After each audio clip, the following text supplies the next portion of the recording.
السلام علیکم ورحمۃ اللہ وبرکاتہ۔ ناظرین، جیسا کہ سورہ بقرہ کی تلاوت چل رہی ہے، آج ہم سورہ بقرہ کی آیت نمبر 62 اور 63 یعنی 62 اور 63 کی تلاوت کریں گے انشاءاللہ العزیز۔ محترم اسلامی بھائیوں، یہ میری ویڈیو ان لوگوں کے لیے ہے جو مجھ جیسے تھوڑا پڑھنا جانتے ہیں اور شرم اور نفس اور شیطان کی پیروی کرتے ہوئے ہم سب نہیں پڑھتے، حالانکہ ہمیں ایسا نہیں کرنا۔ ہمیں پڑھنا ہے، بار بار پڑھنا ہے اور معنی اور مفہوم کے ساتھ پڑھنا ہے، ورنہ ہم قرآن پڑھتے تو ہیں، کچھ لوگ پڑھتے ہیں لیکن معنی اور مفہوم کے ساتھ نہیں پڑھتے تو ان کا پڑھنا بے لذت ہے۔ وجہ یہ ہے کہ ہم سمجھ ہی نہیں پاتے کہ رب ہم سے کیا کہہ رہا ہے، اور جب تک ہمیں سمجھ نہیں آئے گا کہ رب ہم سے کیا کہہ رہا ہے تب تک ہمیں کچھ معلوم ہی نہیں ہوگا اور ہم اس پر عمل کیسے کریں گے، نہ خود کریں گے نہ دوسروں کی ترغیب کر پائیں گے۔ تو ایسا ہمیں نہیں کرنا، ہمیں خود بھی پڑھنا ہے اور دوسروں کو بھی پڑھنے کی ترغیب دینا ہے انشاءاللہ العزیز۔ تو انشاءاللہ ایک دن ہمیں اچھا پڑھنا آ جائے گا۔ تو آئیے شروع کرتے ہیں۔ اعوذ باللہ من الشیطان الرجیم، بسم اللہ الرحمن الرحیم۔ ان الذین آمنوا والذین حادوا والنصارى والصابئین من آمن باللہ والیوم الآخر وعمل صالحا فلهم اجرهم عند ربهم ولا خوف علیہم ولا هم یحزنون۔ وَإِذَا أَخَذْنَا مِيثَاقَكُمْ وَرَفَعْنَا فَوْقَكُمُ الطُّورَ خُذُوا مَا آتَيْنَاكُمْ بِقُوَّةٍ وَاذْكُرُوا مَا فِيهِ لَعَلَّكُمْ تَتَّقُونَ۔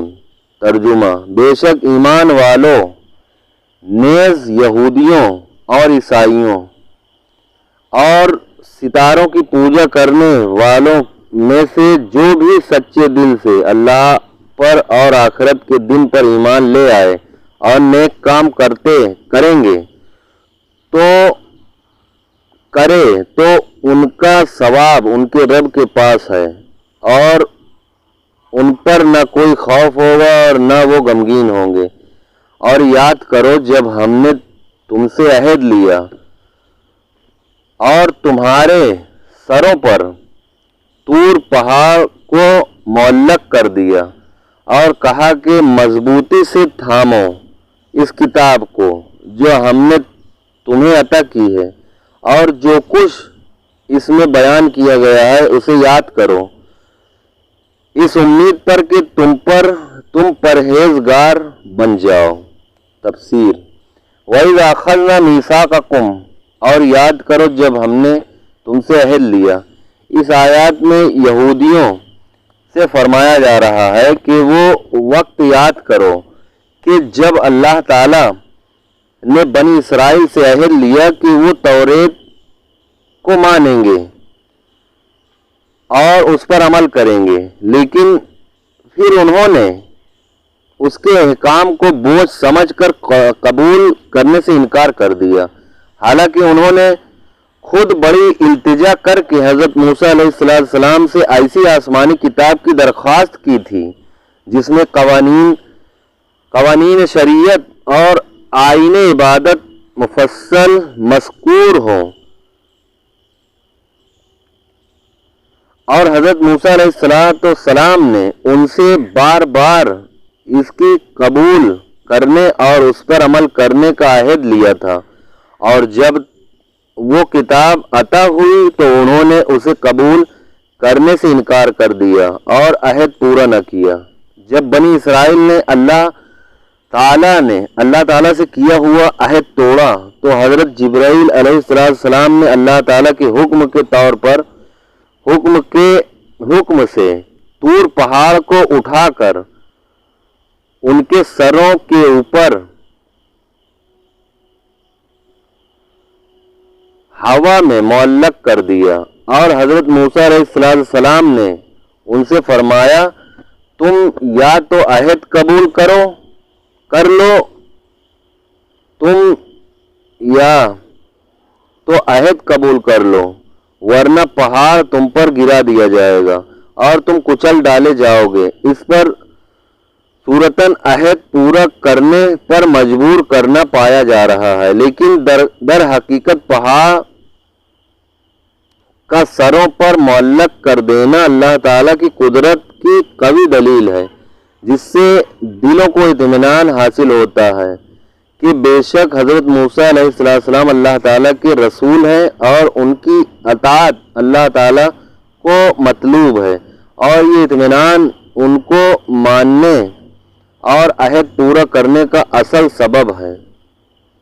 یاد رہے کہ دین قبول کرنے پر جبر نہیں کیا جا سکتا، البتہ دین قبول کرنے کے بعد اس کے احکام پر عمل کرنے پر مجبور کیا جائے گا۔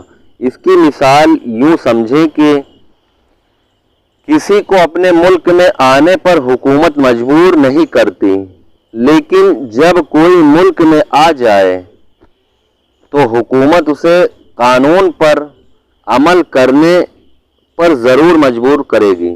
احکام قرآن پر عمل کی ترغیب۔ علامہ اسماعیل حقی رحمۃ اللہ تعالی علیہ فرماتے ہیں، اللہ تعالیٰ کی کتابوں سے مقصود ان کی تقاضوں کے مطابق عمل کرنا ہے، نہ فقط زبان سے بالترتیب ان کی تلاوت کرنا۔ اس کی مثال یہ ہے کہ جب کوئی بادشاہ اپنی سلطنت کے کسی حکمران کی طرف کوئی خط بھیجے اور اس میں حکم دے کہ فلاں فلاں شہر میں اس کے لیے ایک محل تعمیر کر دیا جائے، اور جب وہ خط اس حکمران تک پہنچے تو وہ اس میں دیے گئے حکم کے مطابق محل تعمیر نہ کرے، البتہ اس خط کو روزانہ پڑھتا رہے، تو جب بادشاہ وہاں پہنچے گا اور محل نہ پائے گا تو ظاہر ہے کہ وہ حکمران عتاب بلکہ سزا کا مستحق ہوگا، کیونکہ اس نے بادشاہ کا حکم پڑھنے کے باوجود اس پر عمل نہیں کیا۔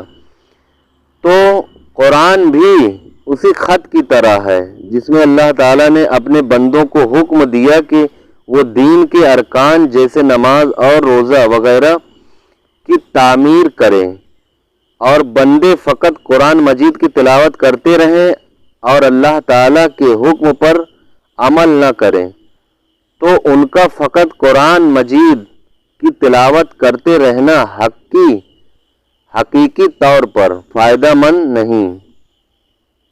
یہی بات امام غزالی رحمۃ اللہ تعالی علیہ نے بھی متعدد جگہ ارشاد فرمائی ہے۔ صدق اللہ العظیم۔ الہ العالمین ہمیں قرآن مجید پڑھنے اور اس پر عمل کرنے کی توفیق عطا فرما۔ الہ العالمین سہون قصدن لفظن مانن جو بھی ہم سے غلطی ہوئی ہو پڑھنے میں، مولا اسے معاف فرما۔ یا رب ذوالجلال تمام مسلمان عالم کو، میرے مولا ہم سب کو نماز پڑھنے، روزہ رکھنے اور تمام فرائض کے انجام کو پورا کرنے، تمام واجبات کے انجام کو پورا کرنے کی توفیق عطا فرما۔ ہمیں کوشش کرنے، یا الہ العالمین ہماری کوششوں میں رنگ بھر دے۔ الہ العالمین نفس کے شر سے، شیطان کے مکر سے یا رب ذوالجلال تیری پناہ چاہتے ہیں۔ یا میرے مولا، یا میرے پاک پروردگار، آج تک جتنے بھی مسلمان مرد عورت بچے فوت ہوئے ہیں مولا ان سب کی بخشش و مغفرت فرما۔ یا رب ذوالجلال حضرت آدم علیہ السلام سے لے کر قیامت تک جتنے بھی مسلمان مرد عورت فوت ہوئے ہیں اور آنے والے ہیں، یا رب ذوالجلال سب کے صغیرہ کبیرہ گناہوں کو معاف فرما دے۔ یا رب ذوالجلال ہم سب کو عقل سلیم عطا فرما۔ یا رب ذوالجلال سب کے صغیرہ کبیرہ گناہوں کو معاف فرما کر تیرے محبوب کی جنت الفردوس میں تیرے محبوب صلی اللہ تعالی علیہ وآلہ وسلم کا پڑوس نصیب فرما۔ یا الہ العالمین میرے دادا جان، دادی جان، نانا جان، نانی جان، الغرض جتنے بھی مسلمان، ان کے ماں باپ، بھائی بہن، عزیز و اقارب جو بھی فوت ہوئے ہیں، یا رب ذوالجلال حضرت سید صدر الدین اور ان کے تمام بیٹے اور بیٹیاں اور داماد، بالخصوص سید صادق علی اور ان کی جوزہ کی الہ العالمین صغیرہ کبیرہ گناہوں کو معاف فرما کر ان کو بلا حساب و کتاب بخش دے۔ یا الہ العالمین بلا حساب و کتاب جنت الفردوس میں اعلیٰ سے اعلیٰ مقام عطا فرما۔ یا الہ العالمین حلال رزق نصیب فرما، حرام سے بچنے کی توفیق عطا فرما۔ یا رب ذوالجلال، یا میرے رب حلال رزق نصیب فرما، حرام سے بچنے کی توفیق عطا فرما۔ یا الہ العالمین جو اولاد والے ہیں ان کی اولادوں کو نیک بنا دے، جو بے اولاد ہیں انہیں نیک اور صالح اولاد عطا فرما۔ یا رب ذوالجلال ہم سے دن کے اجالے میں رات کی تاریکیوں میں جو گناہ ہوئے ہیں تو سب جانتا ہے۔ یا میرے مولا ان تمام گناہوں سے ہم توبہ کرتے ہیں، میں توبہ کرتا ہوں میرے مولا، مجھے سچی توبہ کی توفیق عطا فرما۔ یا الہ العالمین مجھے سچی توبہ کی توفیق عطا فرما۔ استغفر اللہ ربی من کل ذنب واتوب الیہ، استغفر اللہ ربی من کل ذنب واتوب الیہ۔ اللہ تبارک و تعالی فی شان حبیبہ الکریم ان اللہ وملائکتہ یصلون علی النبی یا ایھا الذین آمنوا صلوا علیہ وسلموا تسلیما۔ اللہم صلی علی سیدنا مولانا محمد وعلی آل سیدنا مولانا محمد، بارک وسلم صلاۃ و سلام علیک یا رسول اللہ یا حبیب اللہ صلی اللہ تعالی علیہ وآلہ وسلم۔ سبحان ربک رب العزۃ عما یصفون وسلام علی المرسلین والحمد للہ رب العالمین، آمین آمین۔ السلام علیکم ورحمۃ اللہ وبرکاتہ۔